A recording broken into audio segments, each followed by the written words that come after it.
Good moment.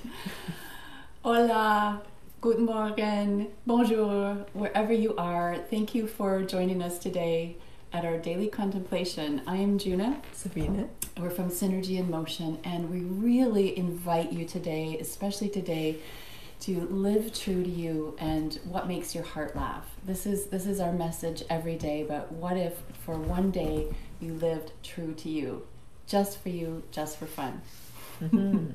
And we are covering, we're in a 6-part series, the 6th day of the 6-part series on provocation, looking at the 39th hexagram in the I-Ching, and really looking at all the different ways that we provoke others, that we get provoked, and really looking at our freedom, all kinds of things. And we're going to kind of wrap up today. Yeah, we've been looking at individual freedom, looking at people pleasing and how we protect the freedom by not going outside of that, right? When we're people pleasing all the time, just all kinds of aspects. So today, join us for whatever's going to pop out of us. And yeah, let's hear it.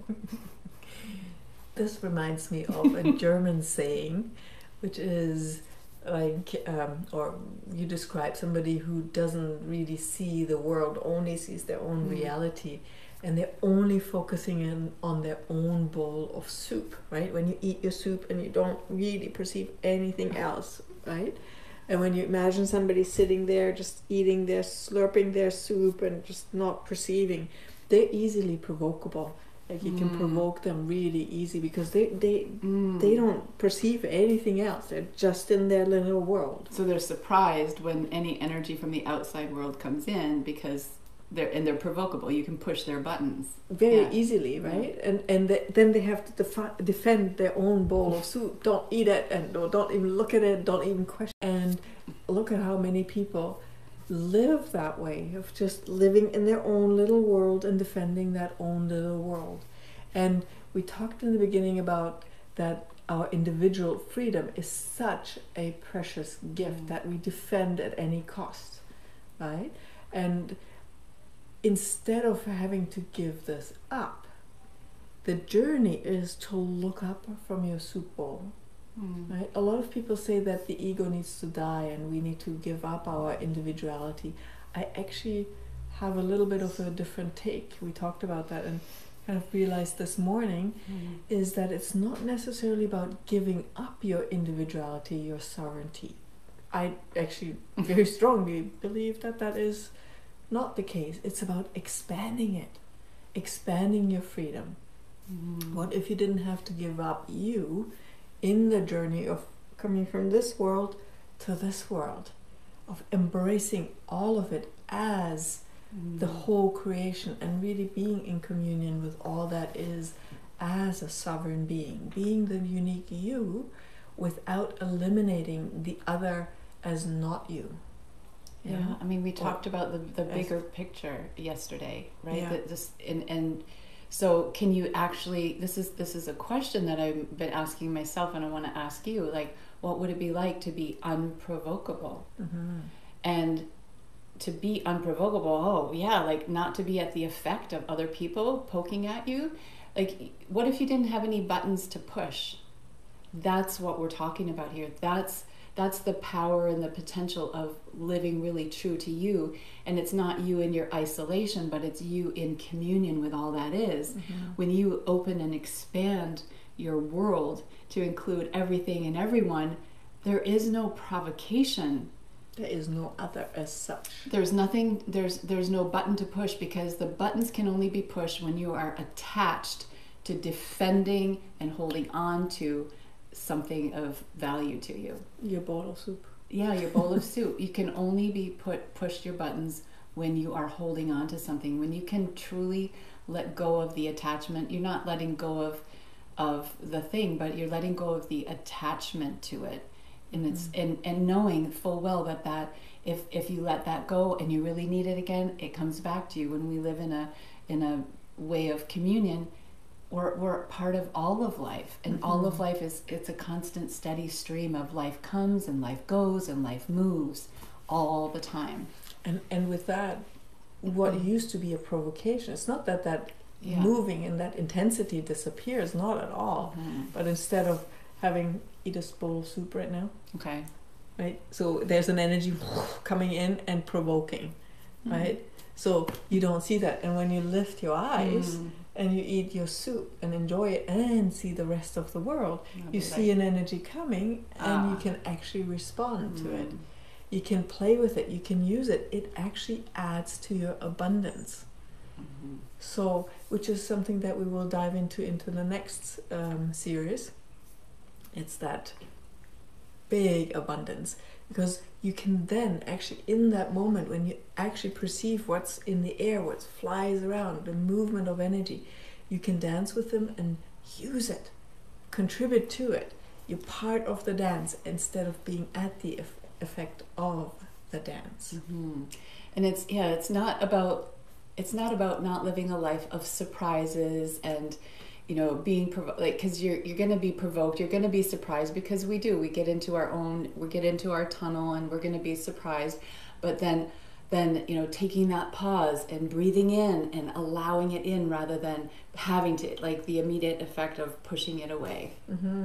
So it's really play with that and notice when you are provoked and how you want to even defend harder, and just, okay, I'm being provoked right now, and how can I just expand my freedom and include the provocateur, right? And just have that image of lifting your head and perceiving beyond your bowl of soup. Just really expanding your freedom. And it is expanding your freedom because you're not at the effect of it. It doesn't provoke you, as in, like, provocation always has that slight aggressive energy to it, right? That it can be aggressive, or it can be teasing. It's a poke. It's always a poke. It's a poke. It's not about avoiding the poke. It's about not being a victim of the poke. Right. Yeah, because you can still be provocated. You can still be poked, but not letting it take you over and destroy you and take away your freedom and your way of being. Like that being true to you, no matter what's poking at you and what's coming toward you and what's moving away from you.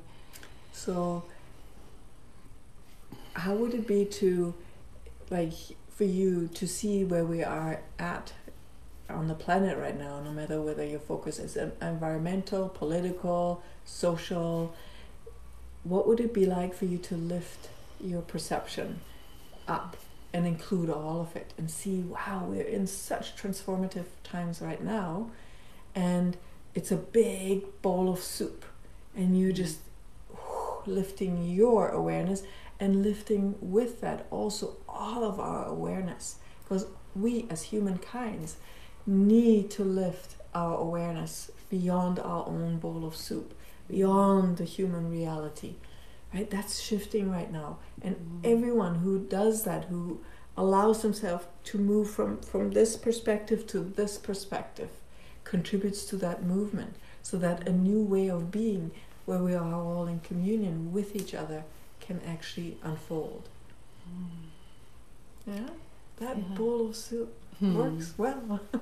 So just take a moment and feel into the energy of that. Just take a deep breath in. And what does this stir inside of you? What do you know about you and communion with all that is? What has been provoking your spirit toward change?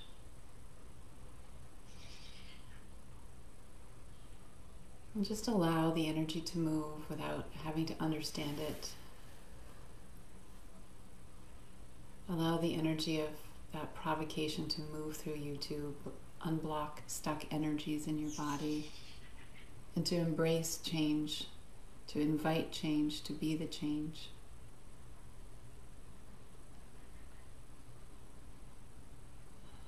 Allowing the movement of the breath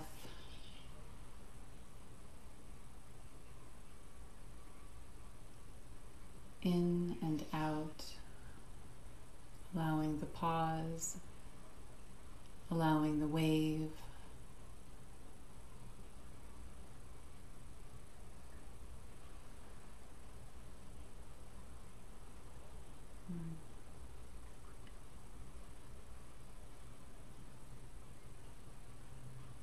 And connecting with the earth for just a moment, connecting with your root and the earth, and allowing that earth to come up and rise up and meet your body, and giving you strength for the day.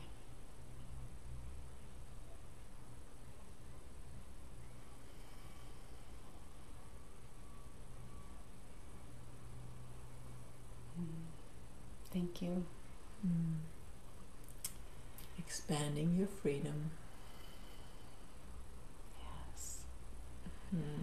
I'm just thinking, really, when you eat today, allow yourself to not just eat like this, but be in your space and expand your freedom in every moment. When you do something from just this, be in the and. There's you and a whole world. There's you and you. So thank you for joining us today again, and we look forward to seeing you tomorrow as we begin a new series in the exploring the 53rd hexagram gene key gate. And remember, with this, you are creating a whole new world today. What's it going to be? Bye for now. Bye.